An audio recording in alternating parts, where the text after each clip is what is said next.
မရောက်မပြစ်မနဲ့လူအသက်ကိုမတတ်နဲ့မိဘကိုယူသေးဆိုတာပြုဘင်းမစိုးရင်နဲ့ဆိုတဲ့ဟာလဲစီကံသူ့ရဲ့ပြည့်ညတ်ထဲမှာယေရှုရဲ့ပြည့်ညတ်ထဲမှာပါတယ်ဒါပေမဲ့ကျွန်တော်တို့အရာစိုးရင်နဲ့ဘလို့ကြိုဖြတ်သွားတော့မလဲ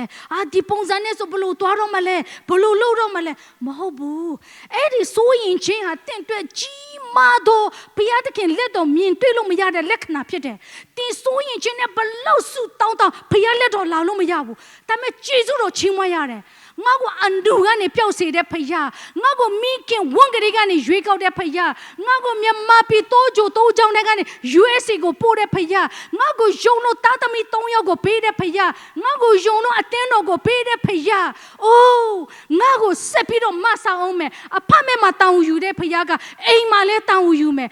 beauty ထဲမှာကျွန်တော်တို့ကြည့်လိုက်တယ်တောင်ကုန်းပေါ်မှာ mansion house ကိုတွေ့တယ် mansion house တော့မှပေးနိုင်တဲ့ဖယားငါအိမ်လေးအခုလက်ရှိဘေးအခြေအနေပါဖြစ်ငါဖယားတတ်နိုင်တယ်ဆိုတော့ငါယုံတယ်အဲလိုကျေးဇူးတော်ချီးမွမ်းတဲ့အခါမှာငွေကတော့ဘုံမလာပါဘူးဘာဖြစ်လဲငွေနဲ့ဝယ်လို့မရတဲ့ညီတက်ချင်းကအရင်နေရယူလာတယ်